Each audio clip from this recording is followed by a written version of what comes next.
Give me food and I'll cure your son. The millionaire laughed but soon regretted it. Give me food and I'll cure your son. Marcus Henry Thompson nearly choked on the red wine he was tasting at the Golden Terrace, the most expensive restaurant in New York. The childish voice that had interrupted his meal belonged to a thin girl, about 10 years old, wearing a faded orange shirt and jeans torn at the knees. Her curly hair was tied in 2 messy braids. "How did you get in here?" Marcus looked around, searching for security. The restaurant was on the top floor of a commercial building, and access was strictly controlled. The girl wasn't intimidated by his harsh tone. Her eyes shone with a determination that contrasted with her fragile appearance. "Your son hasn't been able to move his legs for a long time. He cries every night when you're not looking." Ethan, Marcus's 8-year-old son, was sitting in his wheelchair next to the table, wearing an elegant beige blazer. The boy stared intently at the girl, as if recognizing something familiar in her. "Dad," Ethan murmured, his first word in days. Marcus felt a tightness in his chest. Since the accident that took his wife Jennifer 2 years ago, Ethan had become a quiet and distant child. The doctors said the paralysis was permanent, the result of spinal cord injuries. More than 50 specialists had already examined the boy, without success. "Security!" Marcus called, waving vigorously. "Wait!" The girl placed her small hand on the white marble table. "I know he dreams about his mother every night. He wakes up scared, but he can't call you because the words get stuck in his throat." Marcus froze. How could she know that? He himself had only found out last week, when he found Ethan crying silently in the dark room. "Who are you? What do you want from us?" "My name is Emily Carter, and I don't want anything but a plate of food." 2 security guards quickly appeared, but Marcus raised his hand, asking them to stop. Something about the girl's posture intrigued him. She didn't seem to be joking or trying to pull some scam. "How do you know these things about my son?" "My grandmother taught me to see what others don't." Emily moved closer to Ethan's chair. "May I?" Marcus nodded hesitantly. The girl knelt beside the chair and lightly touched Ethan's knee. The boy flinched. "He felt that," Emily said softly. "The problem isn't just in his legs." "That's impossible." Marcus stood up abruptly, knocking over the wineglass. The red liquid spread across the white tablecloth like a bloodstain. "The doctors said he lost all sensation. Doctors only look at the body. I see the wounded soul." Ethan tried to move in his chair, his eyes fixed on the girl. It was the first time in months that Marcus had seen any reaction from his son to a stranger. The restaurant manager, an elegant middle-aged woman, quickly approached. "Mr. Thompson, I'm so sorry. We don't know how this child managed to bypass our security. We'll remove her immediately." "No." Marcus surprised himself with the firmness of his response. "Let her stay a little longer." "But sir, I said let her stay." The other customers began to whisper and look in their direction. Marcus didn't care. Something was happening to Ethan, and he couldn't ignore it. "Emily, how did you get here?" "I live nearby. I saw you arriving in the big black car. My grandmother always says that when someone really needs help, you feel it in your heart." "And you think you can help my son?" "I know I can." Emily touched Ethan's leg again, this time with more confidence. "But first I need to eat something. I haven't eaten in 2 days." Marcus felt a pang of guilt. While he was spending a fortune on expensive dinners, a child was going hungry in the same city. "Waiter," he signaled. "Bring the best kid's meal you have." "It doesn't have to be the best," Emily said timidly. "Anything will do." Dear listener, if you're enjoying the story, please take a moment to like and especially subscribe to the channel. It really helps us who are just starting out. Now continuing. When the meal arrived, a grilled chicken fillet with mashed potatoes and vegetables, Emily ate politely, but it was clear she was starving. Marcus watched her every move, trying to understand what kind of child this was. "Where do you live, Emily?" "At Mrs. Martha's shelter in South Bronx." She wiped her mouth with the napkin. "My grandmother works there too. She takes care of the sick children." "And your parents?" Emily's face darkened. "I don't have any." Marcus knew that pain. Absence leaves marks that never fully heal. "There," Emily said, finishing her meal. "Now I can help Ethan." "How?" "First, He needs to talk about the accident. You've never discussed what happened that day. Marcus felt as if he'd been punched in the stomach. It was true. Since the accident, he'd avoided talking about that terrible morning. The doctors recommended not forcing Ethan to relive the trauma. The doctor said not to. The doctors don't know everything. Emily turned to Ethan. Do you want to talk about your mother? Ethan nodded slowly, tears beginning to form in his eyes. She was driving, Ethan whispered. It was my 6th birthday. We were going to pick up my cake from the bakery. Marcus closed his eyes, guilt eating him up inside. He should have gone to get the cake, but he had an important meeting that morning. Go on, Emily encouraged gently. The truck came too fast. Mommy tried to swerve, but... Ethan began to cry openly. She protected me, threw herself over me when the car flipped. It was the first time Marcus had heard this version of events. At the hospital, everyone avoided giving details about how Jennifer had sacrificed herself to protect her son. Your son feels guilty, Emily said softly to Marcus. He thinks if he hadn't asked to get the cake, his mother would still be alive. Ethan, Marcus knelt beside his son's chair. It wasn't your fault. It never was. But if I hadn't insisted on the cake, the accident would have happened somewhere else, some other day. Marcus held his son's small hands. Your mother loved you. She would have done anything to protect you. Emily watched the interaction closely. Now you both need to forgive yourselves. You blame yourself too, don't you, Mr. Marcus? The question hit Marcus like a knife. How did you... Because you work so much you hardly have time for Ethan. You think if you make more money, if you become more important, that will make up for not protecting your family that day. The girl's words were surgically precise. Marcus had indeed thrown himself into work as a way to escape the pain and guilt. I should have gone to get the cake, he confessed. Jennifer asked me to, but I had this meeting. And if you had gone, maybe all 3 of you would have been in the car when the accident happened, Emily said with wisdom impressive for her age. Or maybe none of this would have happened. There's no way to know. What matters is that you're both alive and need to take care of each other.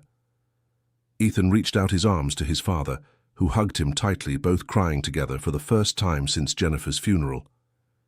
Very good, Emily said, wiping her own tears. Now let's work on his legs. What do you mean? Ethan isn't moving his legs not just because they're injured, but because he's afraid to try walking and discover he can't. It's easier not to try than to try and fail. The observation was so simple, yet it made so much sense. Marcus had never considered the psychological aspect of Ethan's paralysis. Can I show you some exercises my grandmother taught me? Marcus hesitated. Would it be wise to let an unfamiliar child handle his son's legs? I won't hurt him, Emily said, noticing his hesitation. My grandmother cared for many children with similar problems. All right, but if he feels any discomfort, you tell me to stop. I understand. Emily asked Ethan to remove his shoes and socks. With delicate movements, she began gently massaging the boy's feet. Can you feel this? A little bit, Ethan replied, surprised. Marcus nearly fell off his chair. Doctors had tested Ethan's sensitivity hundreds of times, always with negative results. Now take a deep breath, Emily instructed. Imagine your legs are filled with golden light. That light is waking up muscles that were sleeping. She moved her hands along Ethan's calves, applying gentle but firm pressure. The boy closed his eyes, concentrating. Try moving your big toe. Ethan strained, his face tight with concentration. Nothing happened for a few seconds, then, almost imperceptibly, the toe moved. Dad! Did you see? My toe moved! Marcus couldn't believe what he was seeing. 2 years of expensive treatments, and a poor girl had achieved more progress in 15 minutes than all the specialists combined. How did you learn this? My grandmother. She says sometimes the body forgets how to function when the soul is too sad. You have to remind them both together. The restaurant manager approached discreetly. Mr. Thompson, I'm sorry to interrupt, but we received a call. A social worker is coming here. Someone reported that a child is being exploited here. Emily turned pale. I have to go. No. Marcus stood up determinedly. "You're not going anywhere." "But, sir, if the social worker—" "I'll handle it." He pulled a business card from his pocket. "Call my lawyer, Attorney Robert Mitchell. Tell him it's urgent." 15 minutes later, the social worker arrived accompanied by 2 staff members from the children's home. She was a stout woman in her 50s with a severe expression. "I'm Sharon Fields from the Department of Social Services. We received a report that a minor is being exploited in this establishment." "No one is being exploited," Marcus replied firmly. "Emily is my guest." "Sir, the child should be at the children's home at this hour. It's our responsibility to ensure her well-being." "And it's my responsibility to ensure she's treated with dignity," Marcus retorted. Attorney Robert Mitchell arrived a few minutes later, a distinguished man with graying hair and an impeccable suit. "What's the situation, Marcus?" Quickly, Marcus explained what had happened. The lawyer listened carefully, taking notes.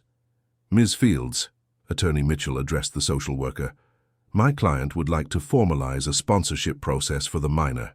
This is legal and within his rights." "Sponsorship?" Sharon seemed surprised. "Yes, Mr. Thompson would like to become Emily's legal guardian, ensuring she has access to education, housing, and proper medical care." Marcus looked at the lawyer in surprise. They hadn't discussed this, but the idea made sense.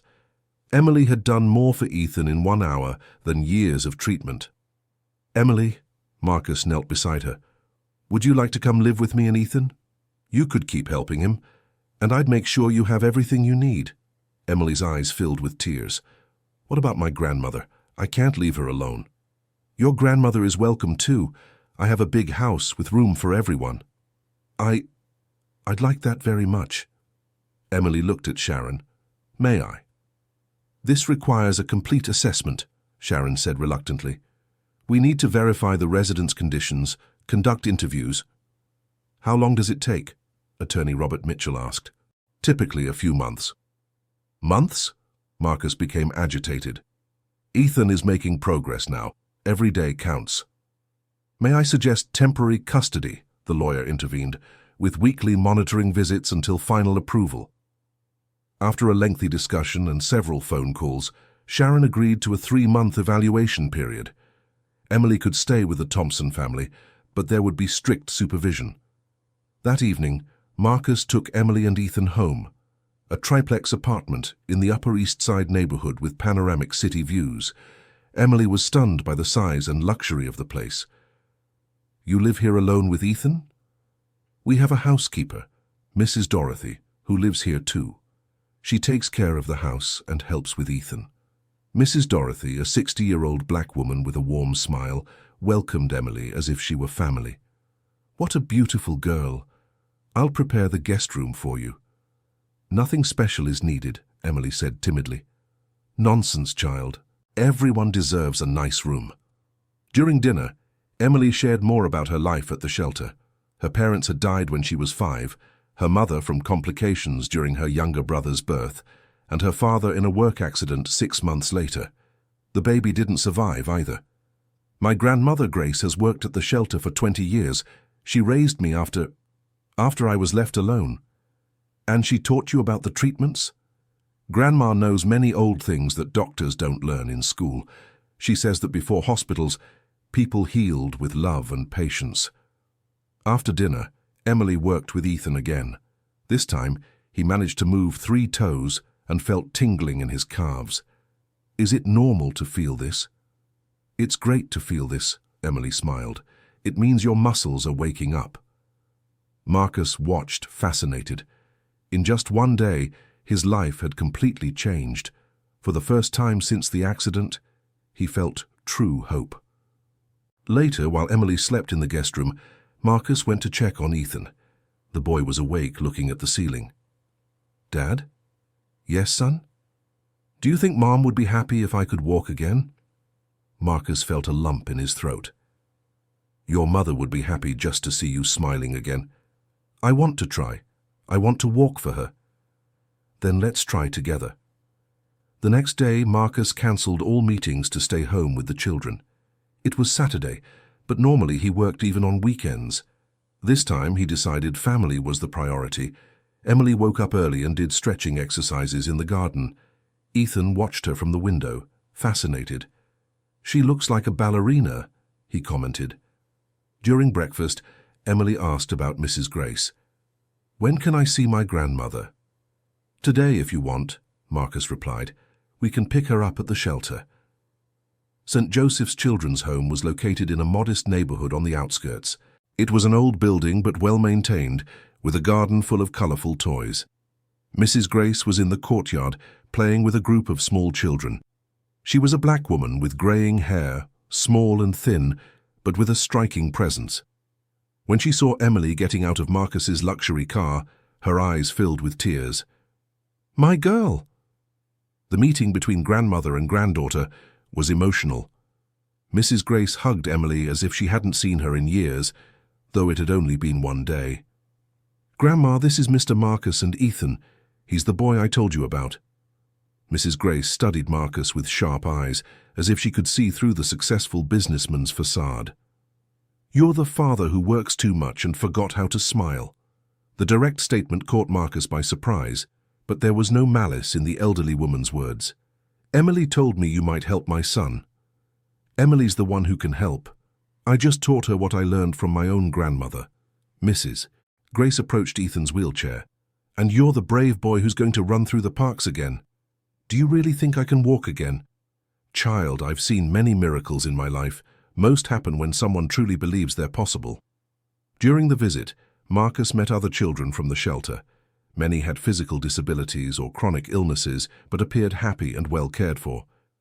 "Mrs. Grace has a special gift," explained Mrs. Martha, the director. "She helps children doctors had given up on." "How did she learn?" "Family tradition. Her mother was a midwife and healer, knowledge passed down through generations." Marcus began to better understand where Emily's wisdom came from. On the way back, Mrs. Grace asked if she could accompany them to observe the treatment. "Of course. In fact, I'd like you to come live with us too. Emily needs your guidance." "Are you sure? I'm just an uneducated old woman. You have something more valuable than any diploma: wisdom." Back at the apartment, Mrs. Grace was impressed by the luxury, but wasn't intimidated. She carried the dignity of someone who knows a person's worth isn't measured by possessions. During the treatment session, she watched Emily work with Ethan, offering occasional comments and suggestions. "Like that, girl. Remember, energy flows from the feet to the heart. Don't force it. Let it happen naturally." Under her grandmother's guidance, Emily helped Ethan move all his right toes. The progress was slow, but consistent. "How long will it take?" Marcus asked anxiously. "There's no timeline for healing," Mrs. Grace replied patiently. "Every child has their own pace. The important thing is not to give up." That evening, Marcus formally proposed that Mrs. Grace move into the apartment. He'd hire a professional nurse to work with her on Ethan's treatment. "No nurse needed," Mrs. Grace said. "Mrs. Grace, Emily and I can care for him, but there's one thing you must do." "What?" "Stop working so much. Ethan needs his father present, not just his father's money." The observation struck Marcus deeply. Since the accident, he'd used work as an escape, but it was damaging his relationship with his son. "You're right, I'll reorganize my schedule." "And there's another thing," Mrs. Grace continued. "You need to forgive yourself for the accident. The guilt is poisoning your soul, and Ethan feels it." It was the second time in 2 days someone had brought it up. Perhaps it was time to truly face those feelings. Over the weekend, the expanded family established a new routine. Mornings were dedicated to Ethan's exercises, afternoons for outings and play, and evenings for conversations and relaxation. Ethan was visibly happier. He laughed more, talked more, and showed enthusiasm for the exercises.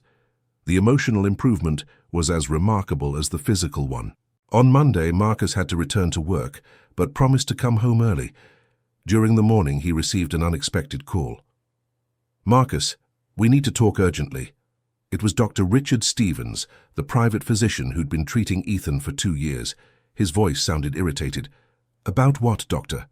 "About these alternative treatments you're allowing. I heard a child with no medical training is manipulating your son." "Emily is helping Ethan more than 2 years of conventional treatment." That's dangerous and irresponsible. I can sue you for medical malpractice." The threat left Marcus furious. "Are you threatening to sue a father for seeking alternatives to help his son?" "I'm trying to protect the child from quackery. The only thing you're trying to protect are the monthly consultations you charge for." Dr. Stevens hung up abruptly. Marcus realized he would have to deal with resistance from the medical establishment. At 3 in the afternoon, he decided to go home.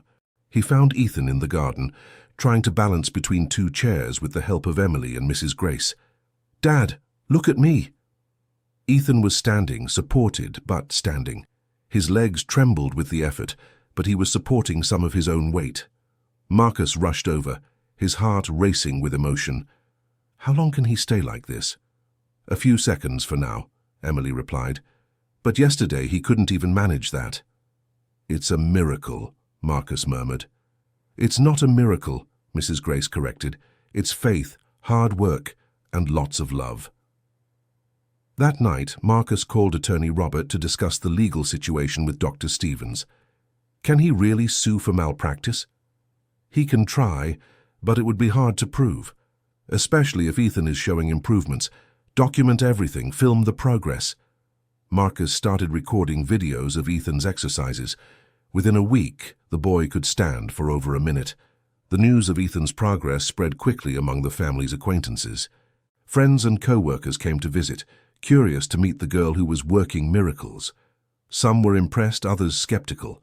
Dr. Stevens even spread rumors that Marcus was being deceived by charlatans. "Let them talk," Mrs. Grace said pragmatically. "What matters are the results." 2 weeks after Emily's arrival, Ethan took his first assisted step, just one, but it was enough to make the whole family cry with emotion. "Mom is watching," Ethan whispered, looking upward. "Yes, she is, my son. She's very proud." Dear listener, if you're enjoying the story, please take a moment to like and especially subscribe to the channel. It really helps us who are just starting out, now continuing. However, the family's happiness would be tested once again. Sharon Fields, the social worker, returned for a routine evaluation and brought bad news. "Mr. Thompson, we've received some complaints about Emily's situation." "What kind of complaints?" "Allegations that the child is being used for unscientific treatments that could be harmful to your son's health." Marcus sighed.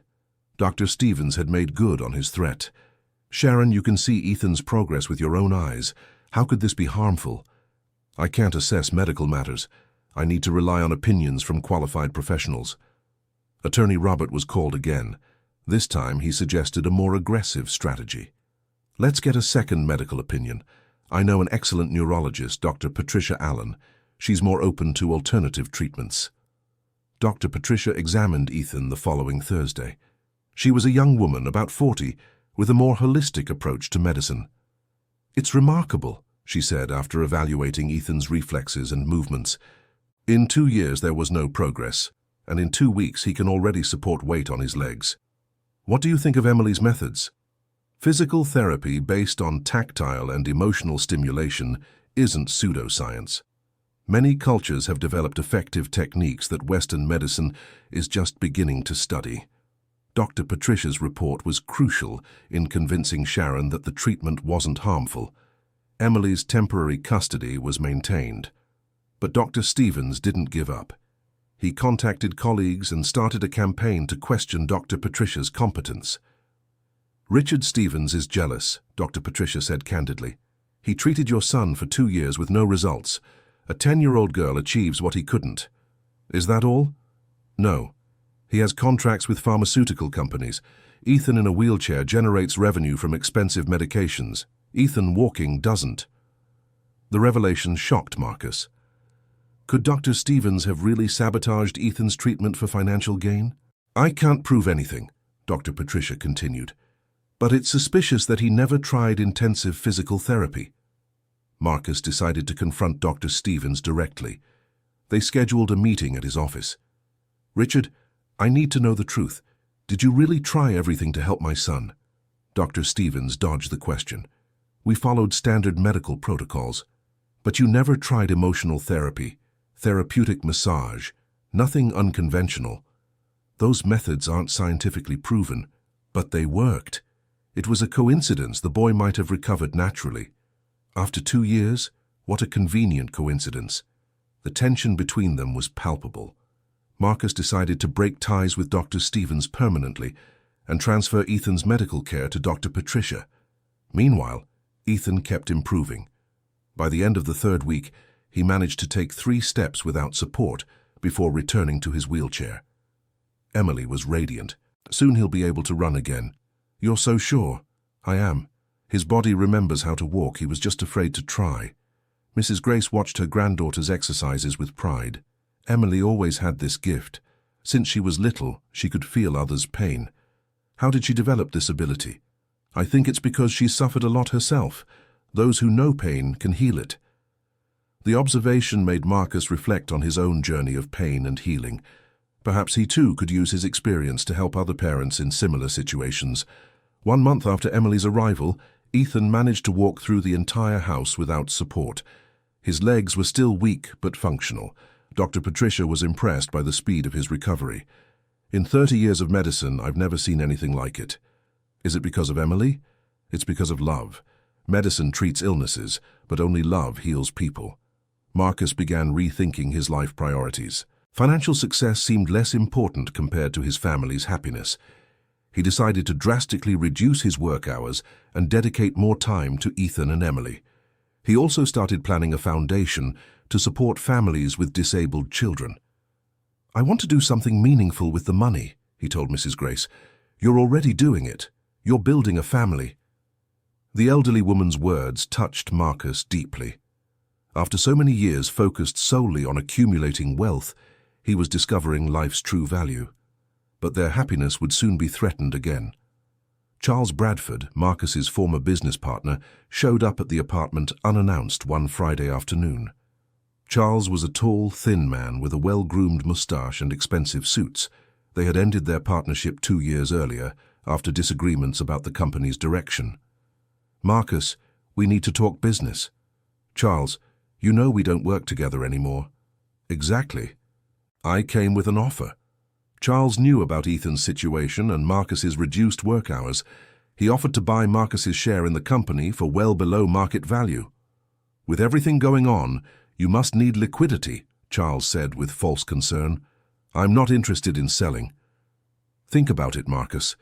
You have other priorities now. The company demands full attention.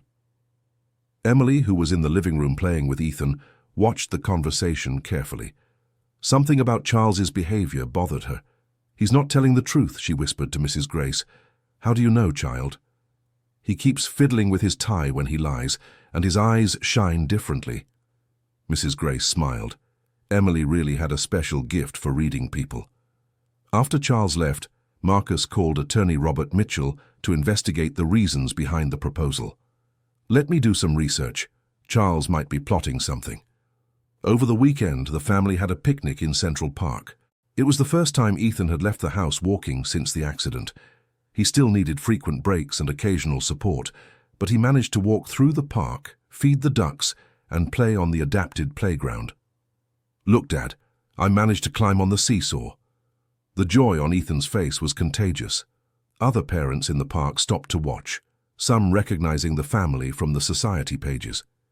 Is it true a little girl cured your son? Asked a curious lady. She helped me remember how to be happy, Ethan answered on his own. The simple yet profound response left the lady speechless. During the picnic, Emily made an important confession to Marcus. Mr. Marcus, can I tell you a secret? Of course. I couldn't walk either when I was little. Marcus nearly choked on his sandwich. What do you mean? When my parents died, I was so sad that my legs stopped working. Grandma cured me the same way I'm curing Ethan. Psychosomatic paralysis, Mrs. Grace explained. Trauma sometimes affects the body in ways doctors can't understand. That's why you knew exactly how to help Ethan. I understand what he was feeling, the fear, the sadness, the wish to disappear. The revelation made Marcus understand Emily's gift better. It wasn't magic or superstition. It was deep empathy based on personal experience. On Monday, attorney Robert called with troubling information about Charles. He's trying to form a coalition of investors to take control of the company. He claims you're mentally unfit to run the business. Based on what? On your obsession with alternative treatments for Ethan. He spread rumors that you're spending company money on charlatans. Marcus was furious. Charles was using Ethan's situation for his own interests. What can we do? We need to prove that you're in full mental capacity and that the treatments are working. I suggest documenting everything with independent medical evaluations. Marcus agreed, but the situation worried him. If Charles could question his sanity, he might not only steal the company, but also affect his custody of Ethan and Emily. That night, he talked with Mrs. Grace about his fears. I'm afraid of losing everything, the company, the children. Mr. Marcus, you've lost everything once before and survived. If you lose again, you'll survive once more. But this time, you won't be alone. The wise old woman's words brought some comfort, but Marcus knew he had a difficult battle ahead. Charles intensified his attacks, contacting important company clients to spread doubts about Marcus's competence. He's involved with faith healing, Charles told investors. How can we trust our decisions to someone who believes in magic? The smear campaign began to take effect. Some contracts were cancelled, and the media began speculating about instability in the company. Emily noticed that Marcus was suffering under the pressure. During an exercise session with Ethan, she made a perceptive observation. Mr. Marcus has the same sickness Ethan had. What sickness? Fear of trying. You're afraid to fight for what's yours. It's not that simple, Emily. Yes, it is. Charles wants you to give up. If you don't give up, he can't win. The simplicity of Emily's analysis was revealing. Marcus was truly letting himself be intimidated by Charles. He decided to fight back. He called a meeting with all the major investors and presented a detailed report of Ethan's recovery, including medical reports from Dr. Patricia and videos of his progress. My son is walking again, Marcus told the board. If that's crazy, then I'm proud to be crazy. The presentation impressed the investors. Several expressed admiration for Marcus's dedication to his family. Charles tried to downplay the situation. Personal matters shouldn't interfere with business decisions.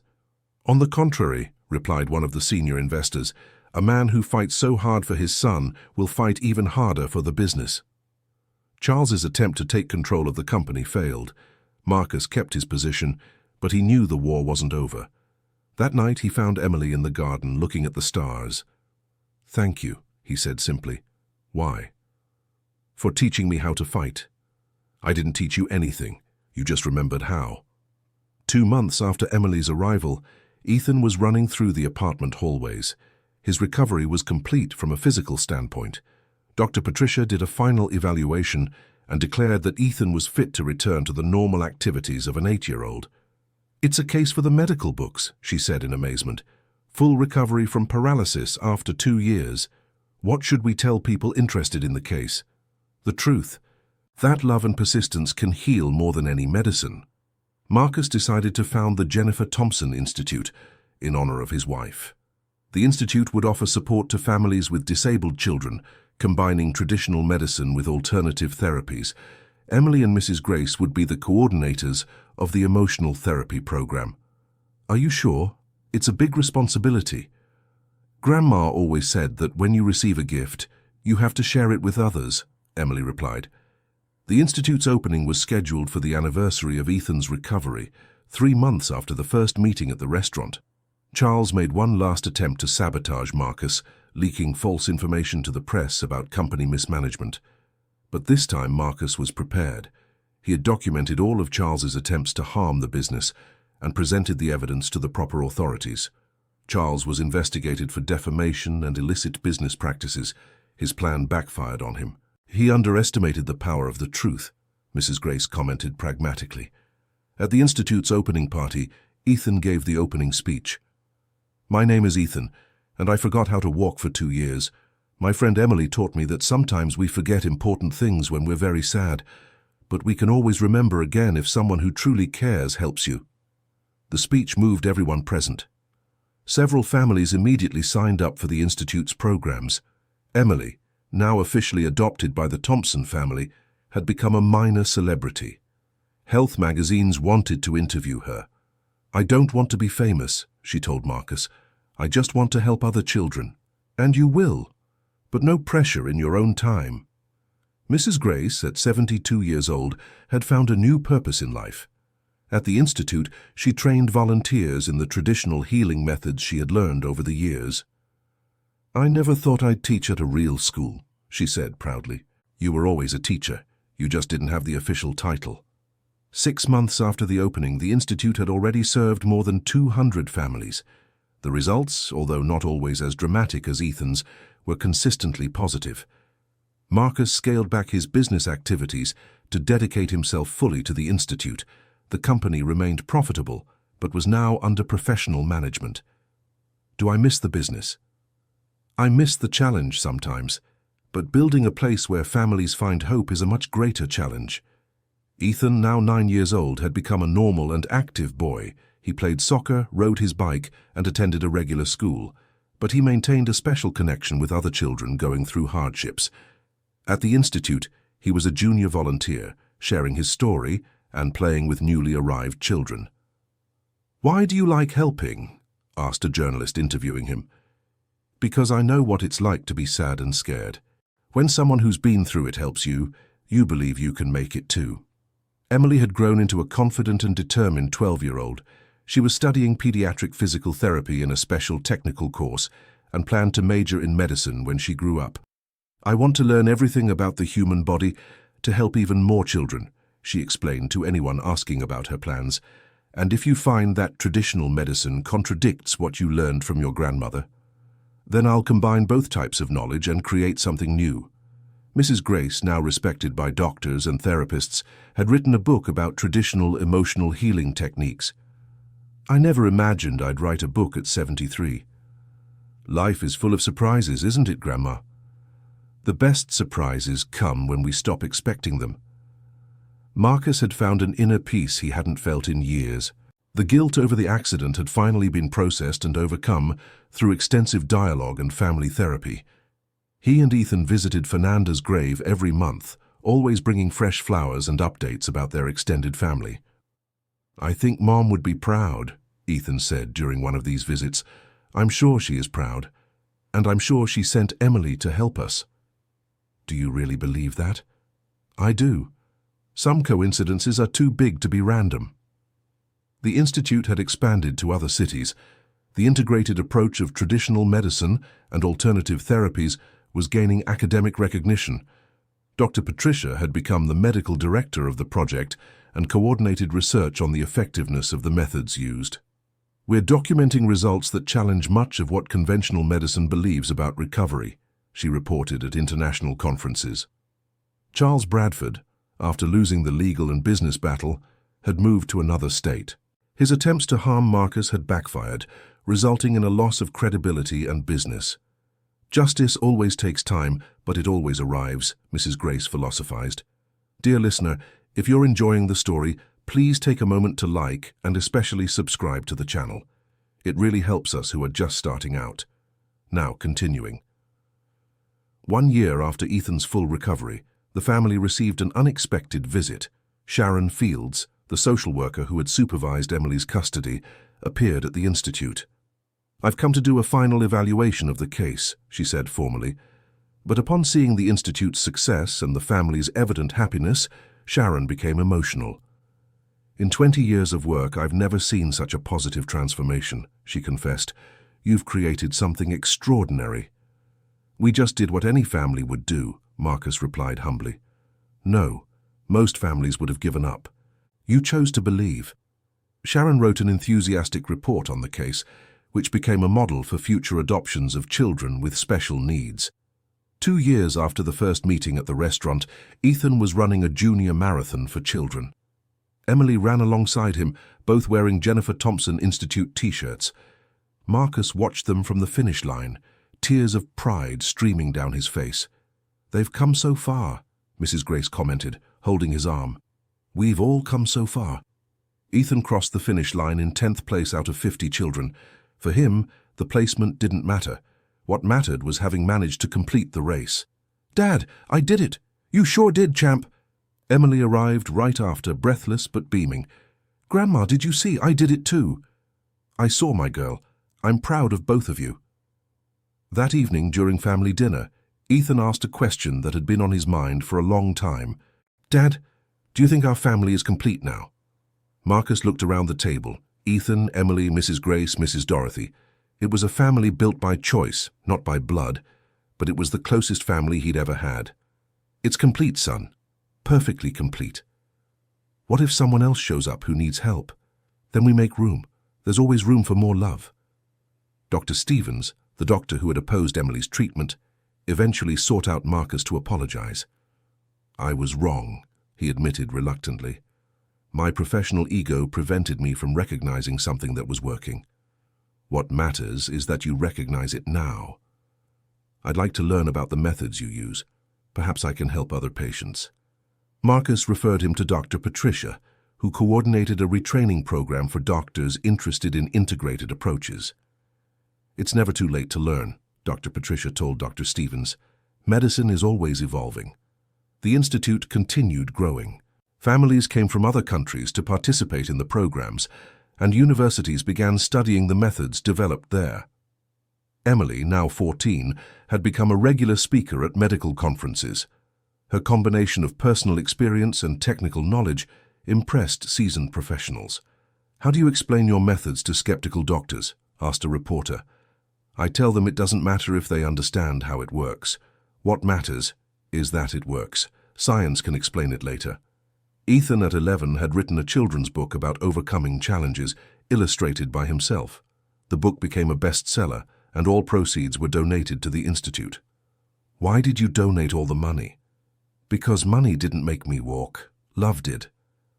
Marcus watched the growth of his two children with admiration. They had become compassionate and determined young people, qualities he knew Jennifer would approve of. Mrs. Grace, at 75, still worked at the institute, but had reduced her activities. She spent more time teaching Emily advanced emotional therapy techniques. "Grandma, don't you get tired of always taking care of others?" "Child, taking care of others is what keeps me alive. The day I stop caring, my heart stops too." "So you'll live forever?" "I'll live as long as I'm useful. Afterward, other people will continue the work." The institute had become a global reference in integrated therapy for children. Medical delegations from various countries regularly visited to learn about the methods developed there. Marcus was invited to speak at the World Health Organization about the impact of holistic approaches on treating childhood disabilities. "5 years ago, I was a businessman obsessed with profit," he said in his speech. "Today I can say the best investment I ever made was believing in a 10-year-old girl who asked for food in exchange for hope." The speech was broadcast globally and generated interest from governments in implementing similar programs in their countries. Ethan had become a child ambassador for international organizations, advocating for the rights of children with disabilities.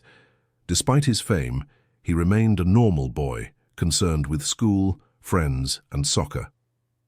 "Don't you think it's strange to be famous?" a schoolmate asked. "I'm not famous, my story is, and the story only matters if it helps other people." Emily had received a full scholarship to study medicine at Columbia University at 15. She would be the youngest student ever accepted into the program. "Are you sure you want to start so early?" "I'm in a hurry to help more children. Every day I delay is another child who might be suffering." The institute had generated so many success stories that it began to attract critics. Some doctors argued that the methods weren't scientifically validated. Dr. Patricia coordinated a 5-year study with over 1,000 patients, comparing the institute's results with conventional treatments. The findings were published in international medical journals. The institute had a 40% higher improvement rate than the national average. "Does that silence the critics?" Marcus asked. "It never silences them completely, but it gives solid arguments to those who want to believe." Mrs. Grace, at 77, decided to retire officially, but continued as a special consultant to the institute. "It's time to let you all fly on your own," she said at the retirement ceremony. "Grandma isn't leaving, is she?" Emily asked worriedly. "I'm not going anywhere, child. I'm just slowing down. You deserve to rest." "I deserve nothing. Rest is for when there's no more work to be done." The institute opened a special wing dedicated to research, named the Mrs. Grace Carter Laboratory. It was the official recognition of the elderly woman's contribution to developing the methods used. "A fitting tribute," Marcus said in the inauguration speech. "Mrs. Grace taught us that wisdom doesn't come from diplomas, but from a life lived with purpose." Ethan, now 13, had become a mentor to other children at the institute. His ability to connect with traumatized children was remarkable. "How do you manage to help a child who's just arrived?" a visiting psychologist asked. "I tell them my story. When they see that I went through it too, they believe they can get better as well. And if some don't believe, then I stick around until they change their mind. No one stays sad forever." Emily, at 17 and already in her second year of medical school, had developed new therapy protocols that combined modern neuroscience with traditional healing techniques. Her graduation thesis would be on neuroplasticity and emotional healing, an integrated approach. "You're going to revolutionize medicine," Dr. Patricia predicted. "I'm going to do what Grandma always did, care for people with love. Only now I'll have the diploma so no one can question it." The institute had become an international organization with branches in 12 countries. Marcus traveled frequently to oversee the implementation of the programs. "Don't you miss the old days?" asked Attorney Robert, who continued as the family lawyer. "The old days when I worked 16 hours a day and barely knew my son? I don't miss them at all. And the money you used to make? I still make money. Only now the money has a purpose." The institute had created a new profession, child emotional therapist. Universities began offering specialization courses in the field. Mrs. Grace, at 80, was invited to be an honorary professor at several universities. She accepted a few but always insisted that the classes be practical, not just theoretical. "Theory without practice is like a recipe without food," she told the students. "It doesn't feed anyone." Ethan had written 2 more books and become a motivational speaker for young people. His speeches always emphasized the importance of not giving up on dreams. "How many times did you want to give up?" a teenager asked during a lecture. "Many. But I found that giving up is easy. What's hard is to keep trying, and the best things in life only happen to those who keep trying." Emily had graduated from medical school at 20, breaking university records. Her graduation ceremony was broadcast on national television. In her graduation speech, she honored everyone who had been part of her journey. "My grandmother taught me that healing is an act of love. Ethan taught me that we should never give up. Marcus taught me that family isn't about blood, it's about choice.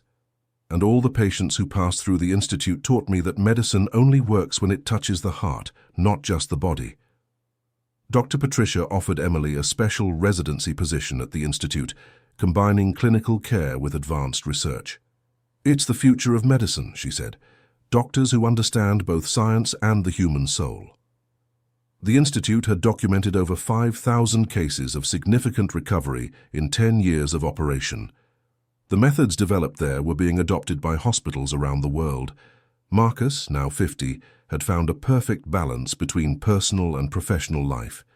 He worked with passion, but always made time for family. "Dad, are you happy?" Ethan asked during a Sunday dinner. "Happier than I ever imagined possible. Even without Mom? Your mother is here with us in other ways. In your smile, in Emily's compassion, in Mrs. Grace's wisdom. Love doesn't disappear. It just changes form." Mrs. Grace, at 82, had become a sort of matriarch of the international medical community. Doctors from all over the world came to consult her on difficult cases. "Grandma became a celebrity," Emily joked. "Nonsense, child. I just got old enough for people to start listening to what I've always said." "And what have you always said? That love heals everything. It just takes a little while sometimes." The institute had created a special program for underprivileged families, ensuring that no child was left without care due to lack of financial resources. "How do you manage to fund so many free treatments?" an investigative journalist asked.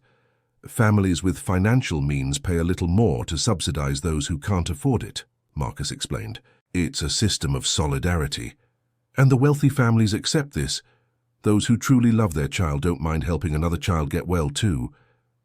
Ethan had entered university to study child psychology. following in the family's footsteps in the mental health field. Why psychology and not medicine like Emily? Because I understand the emotional side of suffering better. I want to help children not forget how to be happy. Emily had opened her own specialized clinic, but maintained close ties with the institute. She handled especially complex cases, applying methods she had developed during her residency. Her fame as a prodigy doctor attracted patients from all over the world, but she never lost the simplicity and compassion she learned from her grandmother. "Doctor, how do you achieve such good results?" a more experienced colleague asked. "I treat the whole person, not just the illness, and I always remember that behind every symptom, there's a frightened child who needs affection." The institute had become a case study in business schools as an example of successful social entrepreneurship. Marcus was invited to lecture on how to turn personal tragedy into positive social impact. "What was the secret to the institute's success?" an MBA student asked. "There is no secret. We simply put love above profit and people above numbers." Is that economically viable? It's more viable than any other model. Employees motivated by purpose work better than employees motivated only by salary. Mrs. Grace, at 85 years old, had written 3 more books about traditional healing techniques. All became academic references in the field. "Grandma, did you ever imagine you'd become a famous writer?" "I never imagined anything, child.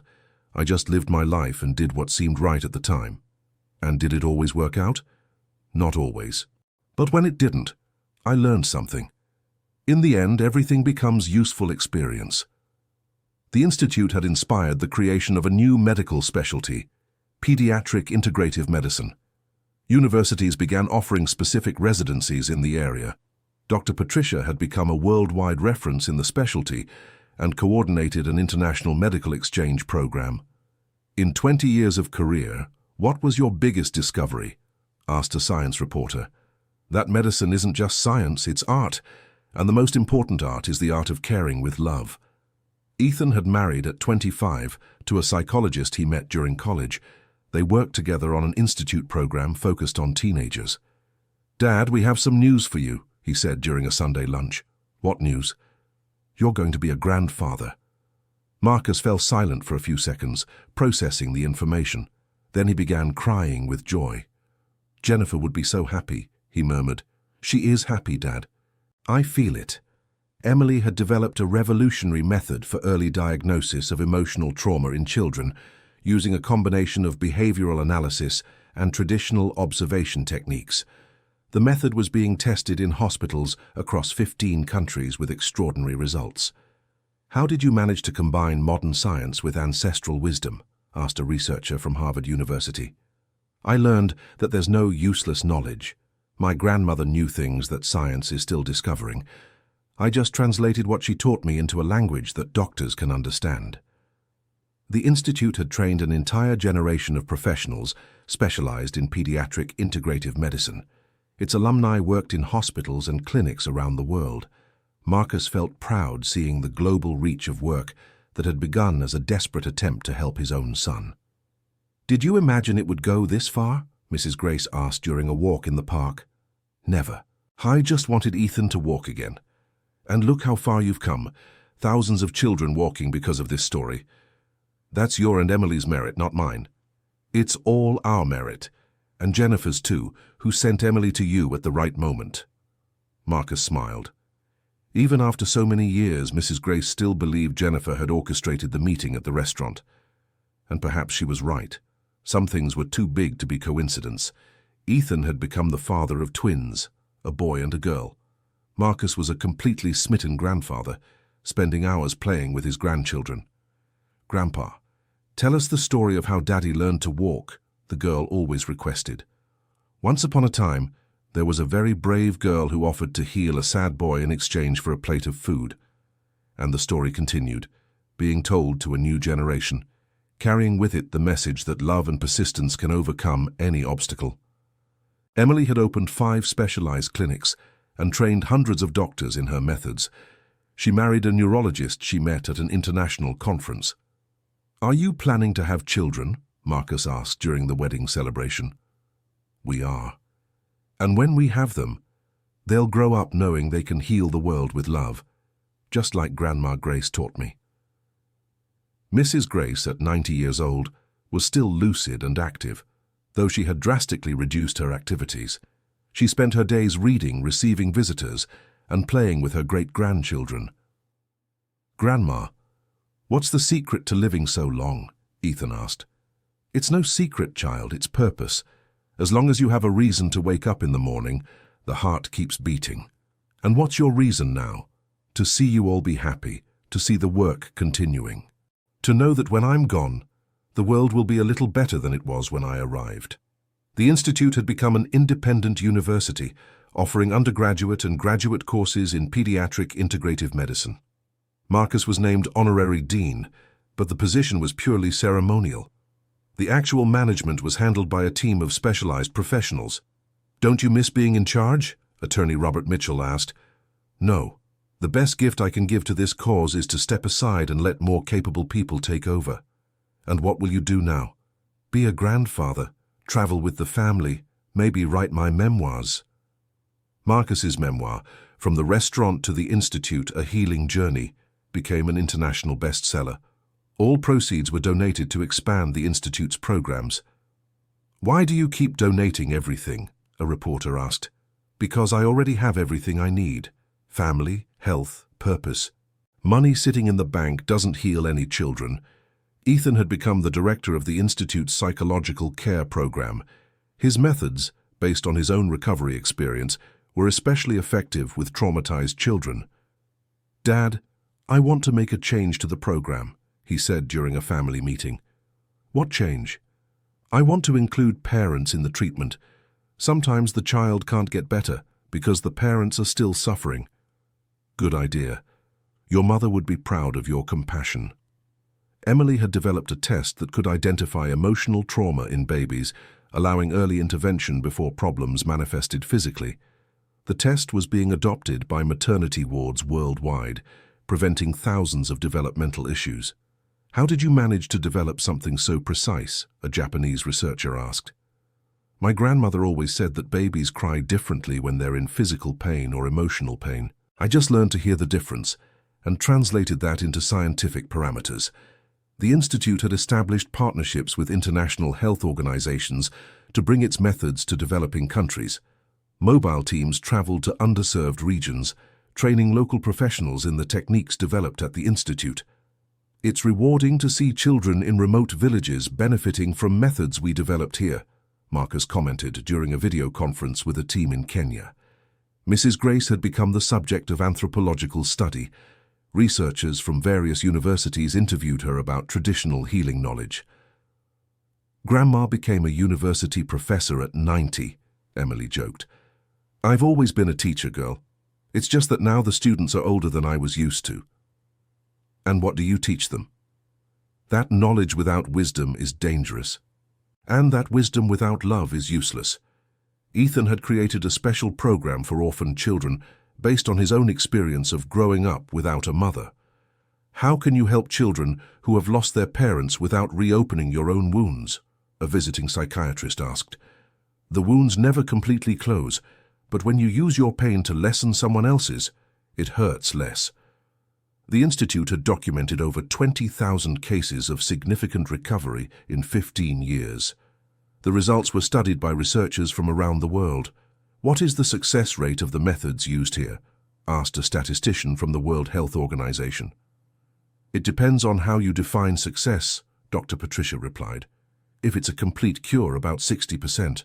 If it's significant improvement in quality of life, over 90%. And the remaining 10%, they improve too, just in ways we can't measure with numbers." Marcus had become a public policy advisor for child health in several countries. His work helped reshape healthcare systems to include integrated approaches. "What was the biggest resistance you encountered?" asked a European health minister. "Doctors who think admitting they don't know everything diminishes their authority. Actually, it's the opposite. Recognizing limitations and seeking new knowledge increases credibility."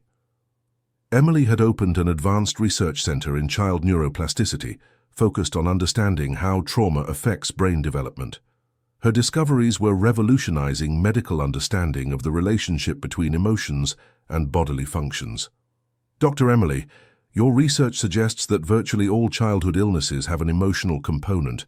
Isn't that an exaggeration? Asked a skeptic during a conference. It's not an exaggeration, it's reality. What's exaggerated is continuing to treat symptoms without looking at emotional causes.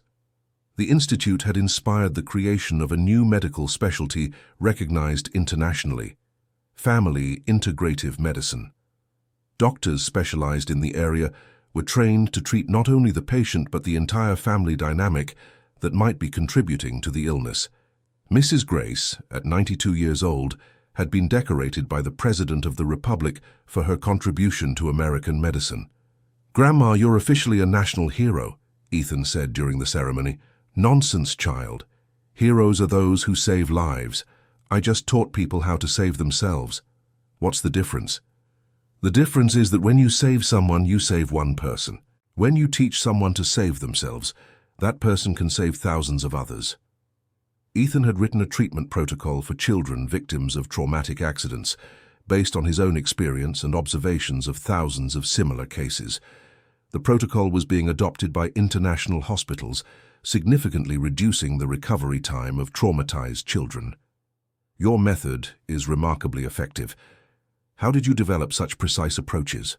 asked a German doctor. "I remember every feeling, every fear, every hope I had during my own recovery. I use those memories to understand what other children are going through." Emily had been appointed to a special chair at Harvard University, dividing her time between the United States and the United States. She was the youngest researcher to receive such an honor in the university's history. "How do you manage to balance cutting-edge research with humanized care?" asked a reporter from Time magazine. "To me, there's no difference. Research without practical application is useless, and care without scientific basis can be dangerous." The Institute had created an international exchange program where doctors from different countries spent 6 months learning the methods developed there. "It's fascinating to see how different cultures adapt our techniques," Dr. Patricia commented. "Each country adds unique elements, enriching the whole." Marcus, at 60 years old, had dedicated himself entirely to family and philanthropic projects. He traveled the world, giving motivational speeches about overcoming and personal transformation. "Mr. Thompson, what advice would you give to parents going through family tragedies?" asked an audience in South Africa. "Never give up. Seek help wherever it's available, and always remember that love is the most powerful force in the universe." Mrs. Grace had become the spiritual mentor to hundreds of healthcare professionals. Despite her advanced age, she still received letters from doctors worldwide asking for advice. "Grandma, why do doctors come to you for advice?" asked a great-grandchild. "Because I've seen many things they haven't, and because sometimes it's easier to talk to an old lady than to a colleague." "What kind of advice do you give?" "Always the same. Treat the patient, not the disease. Heal with love, not just medicine."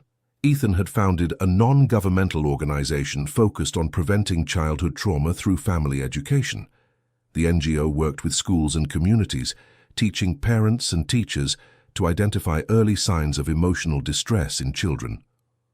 "Why is prevention more important than cure?" asked an educator during a workshop. "Because a child who never gets hurt doesn't need healing. It's easier to teach someone to care properly for a child than to teach a child to recover from poor care." Emily had published over 50 scientific articles in international journals, establishing herself as a world authority in integrative pediatric medicine. Her studies on the relationship between emotional bonds and neurological development were changing care protocols in pediatric hospitals worldwide. "Dr. Carter, your research suggests love literally changes children's brains. Is this scientifically proven?" asked a science journalist. "Completely proven. Children raised with love develop stronger neural connections, more robust immune systems, and much greater resilience." The Institute had become a global model for transforming traditional knowledge into modern medical practices. Delegations from countries like China, India, and African nations came to study how the Institute had managed to integrate ancestral wisdom with advanced medical technology. "What was the secret to this successful integration?" asked a Chinese health minister. "Respect," Marcus answered simply. "We respect both modern science and ancestral wisdom. We didn't try to prove one right and the other wrong. We tried to combine the best of both. Mrs. Grace had recorded over 200 hours of interviews to preserve her knowledge for future generations. The recordings were being transcribed and translated into various languages, creating a digital library of traditional healing wisdom. "Grandma, isn't it sad to think that someday these recordings will be all that's left of you?" Emily asked melancholically. "Nonsense, child. I'll live forever through every life you save. That's far better than any recording." Ethan had become an international speaker at child psychology conferences. His unique perspective as someone who had lived through trauma and recovery offered valuable insights to professionals. "Mr. Ethan, what advice would you give psychologists working with traumatized children?" asked an audience in Canada. "Remember that behind every symptom there's a frightened child. Treat the fear first, and the symptoms disappear on their own. And if the child resists treatment?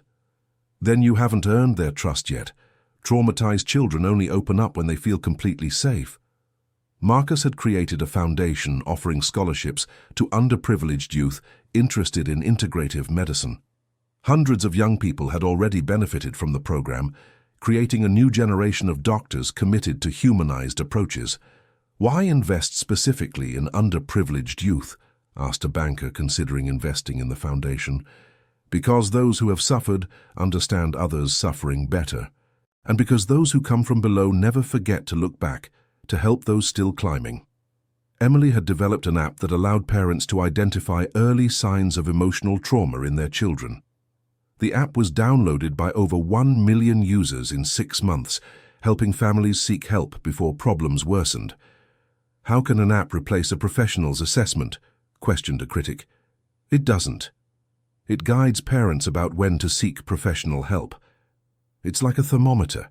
It doesn't cure fever but indicates when it's dangerous."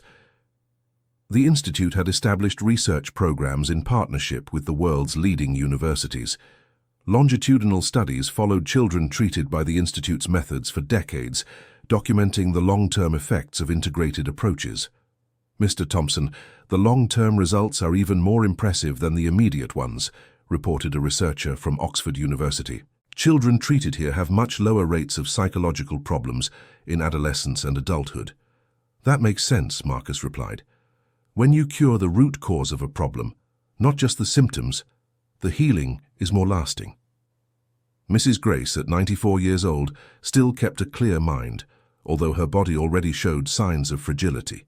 She spent most of her time in a comfortable chair in the Institute's garden, receiving visitors and watching the movement of children in treatment. "Grandma, are you happy with everything we've managed to build?" Emily asked during a sunny afternoon. "I am, child, but not because of the buildings or the awards. I'm happy because I see children smiling who couldn't smile before." "And do you regret anything?" "I regret not starting earlier. How many children could we have helped if I'd had the courage to teach what I knew sooner?" Ethan had become a special advisor to the UN for child mental health issues. He traveled to conflict zones and natural disaster areas, helping establish psychological care protocols for traumatized children.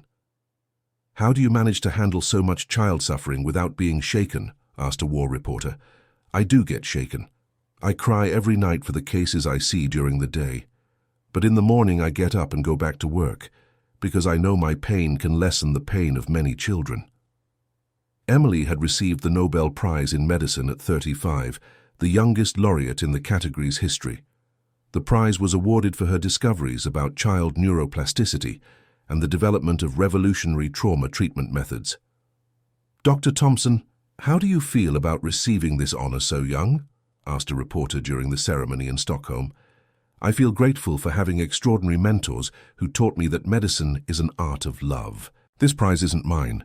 It belongs to everyone who taught me that healing is an act of love."